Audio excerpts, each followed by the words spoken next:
저희가 이 전전회차에 그 다룬 내용이네요. 조현병, 사이코패스 관련한 그 방송을 듣고 이렇게 메일을 보내주신 분입니다. 익명 처리해드릴게요. 질문을 여러 개 적어주셨는데요. 사이코패스를 정확하게 진단할 수 있는 툴이 있습니까? 있다면 사이코패스 진짜 개념은 어떻게 되는지 궁금하고요. 사이코패스 효과적인 치료 방법이 있습니까? 완치는 아니더라도 적절한 관리를 통해 증상 발현을 억제할 수 있나요? 이분이 논문 주신 분인 거죠? 네, 그렇죠. 네, 이렇게 정성껏 자료를 보내주시고 문제 제기를 해주신 부분에 대해서는 대단히 감사드리고요. 그리고 네, 근데 조현병과 사이코패스를 좀 구분해서 대답을 해주셔야 될 것 같아요. 조 기자님이 이분 같은 경우는 이전까지는 조현병을 관리해서 증상 발현을 억제하는 식의 그 기사 내용은 많았었거든요. 근데 이분께서 지금 궁금해하시는 건 일단 사이코패스의 적절한 관리를 물어오셨어요. 일단 이제 사안이 너무 끔찍한 사안들이 드러나고 있습니다. 그래서 지금 이게 이제 사실 차마 보도도 못할 정도로 끔찍한 그런 전말들이 드러나고 있어서 네. 검찰에서는 이제 전문가들이 사이코패스로 결론을 내렸고요. 사실상. 네. 조현병 사이코패스의 차이는 여자 초등학생을 끔찍하게 살해한 10대 여성 청소년 네. 그 사건에 뒤이어서 저희가 네. 해드린 방송에서 언급된 사항들이죠. 그리고 이제 사이코패스는 정식 진단명이 아니죠. 의료에서는 반사회적 인격장애이고, 네. 근데 이제 어쨌든 슈퍼박테리아 뭐 이런 것처럼 사이코패스도 이제 사람들이 이해하기 쉬운 반사회적 인격장애의 극단적인 형태를 보여주는 것을 사이코패스만큼 뭐 명확하게 쉽게 전달할 수 있는 단어가 없기 때문에 저희가 사용했던 거고요. 보도에서도 사실은 그랬습니다. 반사회적 인격장애, 일명 사이코패스 이렇게 이제 해드렸는데 아무튼 그렇습니다. 정식 용어는 반사회적 인격장애가 많고요. 이제 주요한 특징이 조현병 같은 경우에는 뇌의 신경 전달 물질의 이상이 불균형이 생겨서 네. 그러니까 이게 현악기의 현이잖아요. 그러니까 현에 이 줄이 안 맞춰진다 이런 뜻인데 네. 뭐냐면 인식이 찌그러진다는 표현이거든요. 그러니까 우리가 의식이나 이런 생각하는 게 약간 찌그러져서 잘못된 언어를 듣는다던가 잘못된 장면을 보는 그래서 잘못된 행동을 하게 되는 그러니까 실제적인 상황과 맞지 않게 되는 행동이나 어떤 언어 그다음에 그런 세계에 빠지는 걸 이제 조현병의 특징으로 본다면 반사회적 인격장애는 모든 대뇌 기능은 정상인과 다르지 않습니다. 그런데요. 오직 아미그달라라고 하는 편도체 부분만 활성화가 뚝 떨어져 있습니다. 편도체 아미그달라는 어떤 거냐면 공감하는 거예요. 저랑 김성훈 선배가 눈을 보고 얘기할 때 김성훈 선배의 눈빛이 어제 과음하셨구나. 이거 안 되겠구나. 뭐 이런 것들을 하면서 들어주는 듣거나 그다음에 도덕적 판단을 하는 거거든요. 나는 이 아이를 때리고 싶지만 이 아이를 때리는 게 이 나쁜 일일 수 있구나. 윤리적으로 문제가 된다는 그리고 난 이 판단. 고양이를 저 옆집 사는 고양이를 난 해부하고 싶지만 우리가 도덕적 판단으로 이 옆집 사는 고양이를 그냥 무참하게 죽이는 게 도덕적으로 맞지 않다고 판단해서 하지 않는데 이 반사회적 인격장애의 극단 형태인 사이코패스는 그런 것들을 하는 거죠. 그래서 질병의 이런 구분은 명확하게 되긴 하지만 기존으로 근데 현상에 있어서 조현병 초기 아니면 반사회적 인격장애 초기 그러니까 어린 시기에 나타나는 것을 그 다음에 조울증 바이폴라 디스오더라고 하는 조울증 같은 경우에도 어린이 그다음에 그 어린 청소년에게 발현됐을 때 그것을 명확하게 감별하기는 쉽지 않다 그래요. 구별이 잘 안 돼요. 증상으로는 나중에 이제 어떤 행위적인 결과를 놓고 봤을 때는 그렇죠. 왜냐하면 이 초등학생을 살해한 네. 그 여자 청소년도 그 우울증과 조현병으로 치료를 받고 있었거든요. 네. 그런데 이제 문제는 이게 맞습니다. 지금 정신건강의학회는 반대하고 있고 정부는 지금 강하게 밀어붙이려고 하는 새로운 정신보건법은 강제 입원을 엄격하게 규제하는 법안입니다. 그러니까 정신 관련해서 문제가 있는 부분을 강제 입원하는 걸 좀 못하게 만드는 쪽으로. 네, 그렇죠. 네. 그러니까 정신과 의사들을 믿어달라. 정신과 전문의들이 자해, 타의 우려성을 잘 감별해서 그 타의 우려성이 있을 경우에는 강제 입원시킬 수 있는 권한을 줘야 우리 사회가 좀 더 안정적으로 돌아갈 수 있고 이제 그보다는 먼저 그런 사람들에게 치료를 해줄 수 있는 기회를 줄 수 있다. 본인들은 다 치료를 받고 싶지 안 하니까. 네. 근데 이제 그 정신과학회의 그런 요구사항은, 주장은 우리 사연을 보내주신 선생님의 뜻대로 어떤 낙인을 찍는 효과가 더 강할 겁니다. 그렇기 때문에 세계보건기구, 헌법재판소 모두 지금 강제입원을 강하게 규정하는 새로운 정신보건법을 지지합니다. 근데 규제하는? 네, 규제하는. 네. 그러니까 쉽게 얘기하면 정신장애인의 인권을 높이는 것에 대해서 반대할 사람은 없을 겁니다. 그렇죠. 네? 낙인 찍는 거 당연히 안 되는 일이죠. 네. 지금 선생님이 말씀하시니까 뭐냐면 정신장애인을 낙인 찍고 그들의 인권을 유린하는 것을 찬성하자는 게 아닙니다. 근데 문제는 분명하게 그런 인권이 증대된 상황에서는 우리가 범죄 위험성이 높은 것 또한 사실이니까 그런 거죠. 여기 이거에 대해서는 그러면 조 기자님은 어떻게 생각하시겠어요? 대답을 하시겠어요? 이분이 메일 중간에 어떤 예를 적어주셨냐면 이 조현병이나 사이코패스가 범죄를 일으킬 가능성이 높다고 하여 그래서 그 강제적인 조치가 필요하다면 이런 사항은 어떤가? 흔히 얘기하는 동네 양아치나 조직폭력배 등은 이미 크고 작은 범죄를 저질렀을 확률이 크고 앞으로도 범죄를 저지를 확률이 크기 때문에 모두 이들을 감금해야 된다는 것인가? 이들이 길거리로 지금 왜 돌아다니고 있죠? 이렇게 사후적으로 처치를 해야 되는 것 아닌가요? 이들과 마찬가지로 이렇게 또 물어오셨거든요. 물론 저는 이제 이렇게 그 주제를 벗어나서 하는 그 이야기는 별로 개인적으로는 좋아하지 않습니다. 양아치와 조직폭력배 문제는 또 별도로 이것에 포커싱을 해서 고민을 해야 되는 문제죠. 우리가 지금 이 사안은 정신장애인, 그러니까 질병으로 본인이 갖고 있는 질병이 악화됐을 때 범죄 위험이 높은 이 부분에 대해서 우리가 어떻게 처리할 것이냐의 문제죠. 그들의 인권을 좀 더 높이는 쪽으로 갈 것이냐, 아니면 좀 낮추는 것으로 갈 것이냐의 그런 문제겠죠. 그래서 이거는 뭐 양아치 조직폭력배의 그런 다루는 대처와 이 정신장애인의 이걸 비교해서 이렇게 할 수는 있는 문제라고 생각하지는 않습니다. 그다음에 여기서는 뭐냐면 정신과 의사가 그 타살에 의해서 다음날 타살 위험성에 대해서 알 수 있느냐, 의사가 그렇게 알아야 된다는 건 너무 억지스럽다, 점쟁이냐 이렇게 말씀하셨는데 네. 사실 이 부분이 가장 문제가 됐던 부분입니다. 이 아이가 범인이 하루 전에 정신과 전문의의 진료를 받았습니다. 그런데 이번 규정에도 뭐냐면 타해와 자해의 위험성을 누가 판단하게 돼 있느냐? 정신과 전문의가 판단하게 돼 있습니다.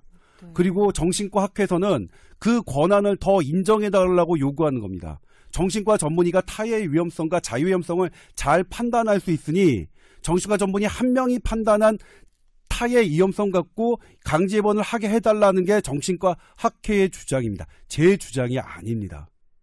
어허. 그런데 그렇게 요구할 때는 그렇게 하고서 이런 일이 벌어졌을 때 타해 위험성 정신과 의사라고 다 아는 건 아니다 라고 발을 빼는 거예요? 발을 혹시? 빼는 건 이거 지금 보내주신 게 그거는 물론 타해 가능성을 위험하는 예측하는 게 얼마나 어렵겠습니까? 어렵죠.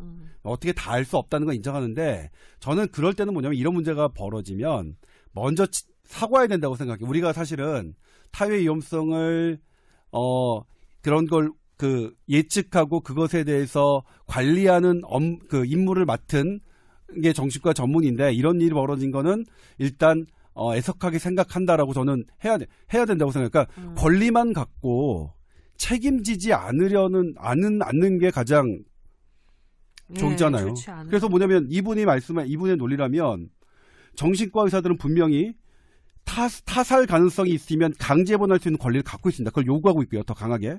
근데 타살 가능성을 예측해야 된다. 정신과는 예언자가 아니다. 이거 너무 억지스럽다는 말은 이건 제가 동의할 수는 없습니다. 그렇다면 둘 다를 해야죠. 그러니까 사실 이게 이제 제가 섹션 라디오 그 정성문 아나운서와 이 주제를 했는데 정성문 아나운서가 저한테 했던 첫 질문입니다. 아니 타해 가능성을 예언할 수 있어서 그걸 평가할 수 있어서 그들에게 강제 입원권을 주는데 이번 사건은 어떻게 된 겁니까? 이렇게 질문했을 때 할 말이 없죠. 없겠네요. 제가 그 질문을 정신과 학회 현재 이사장께 공식적으로 드렸고요. 답은 왔습니까? 아니요. 공식적인 답은 오진 않습니다. 그러니까 물론 공식적인 게 아니라 제 인터뷰상으로 물어봤는데 여러 가지 말씀을 하시더라고요. 네. 그러니까 저는 좀 개인적으로 이 사이코패스 환자들이 기본적으로 아까 반사회적 인격 장애가 있고 자기애적 인격 장애 두 가지를 공통적으로 보인다 그래요. 근데 재미난 건 뭐냐면 제가 20살 때 이 MMPI라는 검사 방법이거든요. 이게 인격 장애를 보는 게 인격 장애가 4개가 나온 거예요, 제가. 에이? 5개 중에 하여튼 저도 반사회적 인격 장애가 있었고 자기애적 인격 장애가 있었어요. 나는 내가 그런 사람인가? 라고 살다가 나이 먹어서 다시 한번 해봤어요. 네. 근데 사회 경험을 하고 이렇게 하다 보니까 그게 사라졌어요, 인격 장애가.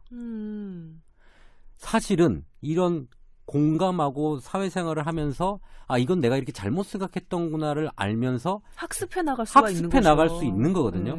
그래서 자기애적 인격장애, 반사회적 인격장애가 있는 사람들이 그다음에 정신과적으로 문제가 있다고 해서 이 사람들을 낙인을 찍는 건 아니라고 생각을 하고요. 네. 아까 얘기한 편도체에서 그런 학습 능력을 통해서 이게 바뀔 수 있다라고 저는 충분히 생각하거든요. 사회에서는 그런 궤도와 그다음에 추적 이런 것들을 통해서 관리를 통해서 사람을 바꿔나가는데 목표를 잡아야지 이 책임이 누구에 있느냐라고 따지는 것보다는 제도적으로 이 서포트를 해야 된다고 생각을 저는 합니다. 저 같은 경우는요. 이 학생 있잖아요. 초등학생을 사유한 여학생 같은 경우 정신과 치료를 받아서 틀림없이 관리가 될 수 있는 상황이었던 것 같아요. 그래서 이 부모도 그렇고 친구도 그렇고 좀 더 이 학생의 관리에 좀 더 글쎄요. 이거는 좀 서운해하실지도 모르겠지만 그래도 말씀을 드리자면 좀 더 적극적으로 그리고 구체적으로 도움을 줬더라면 얘가 저번에 고양이 죽이는 거 저 봤어요. 내지는 주변에서 뭐 관리실 그 경비원 아저씨가 그러는데 얘가 뭐 동물을 뭐 학대하고 있었대요. 어쩌면 좋을까요? 라는 식으로 정신과 전문의에게 이런 정보를 구체적으로 계속 주어 나갔다면 이 학생이 이런 상황까지 오지 않았을 수 있지 않을까라는 생각이 드는 거죠. 항상 걱정되는 게 지금 임 원장님이 해주신 말이 사실은 정답이라고 생각이 돼요. 그런데 그 중간 그 과정에서 어떻게 낙인을 찍지 않고 계속해서 관리해서 사회에 제대로 적응할 수 있는 그 인물로 만들어갈 수 있는가가 더 중요한 문제잖아요. 혼자서 할 수 있는 문제는 아닌 것 같고 정신과 의사 혼자 책임을 지우는 것도 사실 너무 가혹하다는 생각이 드는 거죠. 그래서 주변과 학교와 학부모와 친구와 지역사회와 이게 다 같이 유기적으로 돌아갈 때만이 그 촘촘한 그 망 안에서 혹시나 있을지도 모르는 불행한 사고가 걸러지는 게 아닌가라는 생각을 해봅니다. 저는 근데 거기서 더 명확하게 우리가 대안을 찾으려면 더 명확한 포인트를 짚어야 된다고 생각하는데 좋아요. 그렇게 이제 그런 위험성 있는 사람들을 서포트하고 지지하는 사회 구성원들이 이제 그런 체제가 갖춰져서 다 같이 돕는 그런데 그런 사람을 결정적으로 누가 결정할 것이냐.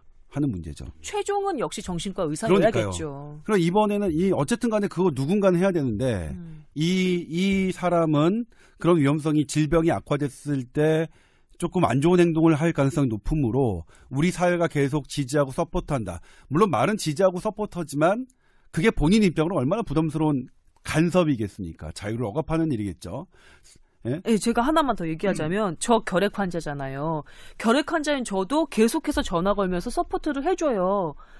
약 드셨어요? 약 꼭 챙겨 드셔야 됩니다. 왜 엑스레이 찍으러 안 오셨어요? 라고 계속해서 추적 감찰을 하거든요. 저 왜냐면 감염병 보균자이기 때문에 감염병균 보균자이기 때문에 하다못해 결핵 환자도 이렇게 꼼꼼하게 체크를 하는데 범죄 위험률이 높은 조현병이나 사이코패스 인물들에 대한 추적 감찰이 이렇게까지 안 된다는 거는 사실은 문제인 것 같습니다. 네, 그래서 낙인 찍지 않는 거 되게 중요하죠. 그러니까 많은 환자들에게 그 일명 범죄 위험성이 높다고 낙인 찍는 거를 좋아할 사람이 어디 있겠습니까? 근데 그러면 우리 이번에 8살 그렇게 무참하게 살아야 되는 초등학생 8살의 애를 어떻게 봐야 하느냐의 문제죠. 그럼 우리는 뭐냐면 제가 그때 방송에도 말씀드렸지만 그럼 우리 8살 이렇게 죽은 애 그럴 수 있다. 그럴 수 있지. 예, 이렇게 해서 뭐 우리가 다 그러니까 이를테면 그렇게 얘기는 못 하겠어요. 그러니까 정신과 의사가 다 예언하는 거 아니야. 뭐 예언하는 거 아니야. 됐어. 잘못 없고.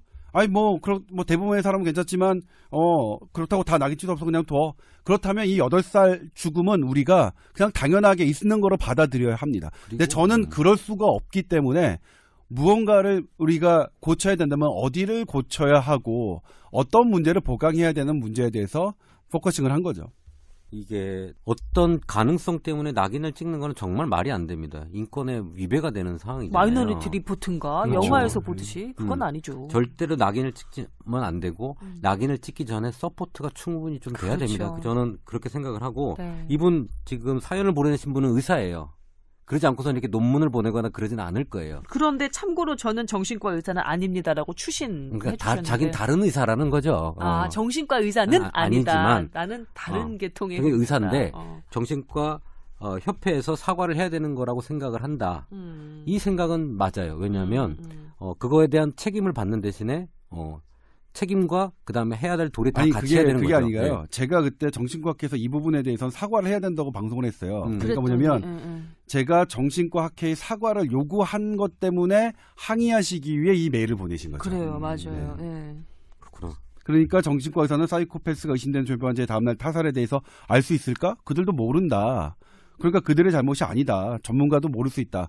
물론 맞는 말이지만. 맞아요. 한 포인트가 여기서 약간 해답처럼 떠올랐는데요. 임 원장님 얘기를 듣다가 떠오른 거예요. 낙인과 서포트는 정말 한 끗 차이지만 완벽하게 다르고 하지만 가장 좋은 결과, 우리가 모두가 원하는 가장 좋은 결과를 가져올 것이라고 생각이 들어요. 서포트, 낙인이 아니라 서포트. 계속해서 잘 지내십니까? 약은 드셨나요? 병원에 왜 안 나오시나요? 하다못해 우리 교회에서도 그러잖아요. 예, 우리 성도님 왜 우리 주일에 안 오셨어요? 교회 다니셨어요? 아니요, 저 그렇지는 않지만 또 교회에서도 그러고 결핵 환자인 저도 그렇게 관리를 받는데 이 조현병, 그 사이코패스 서포트 들어가 줘야 됩니다. 낙인이라기보다는 서포트. 네. 저는 그렇게 주장을 합니다. 서포트. 넘어가기로 하죠. 네, 넘어가도록 하겠습니다. 네, 아무튼 근데 좋은 이런 부분, 그런 저희가 이제 얘기했던 것 중에 정신장애인의 인권을 낮추는 그런 위험성이 다분히 높은 발언이었다는 건 충분히 인정을 하고요. 네. 맞습니다. 네. 예. 걱정하시는 부분 맞습니다. 그런 문제가 이렇게 있습니다. 저희 뽀얀 거탑은 여러분의 문제 제기에 대해서 열린 마음으로 이렇게 다시 한번 또 토론하게 되는 그런 시간도 기쁜 마음으로 마련을 하고 있습니다. 알아주시기 바래요. 네. 네.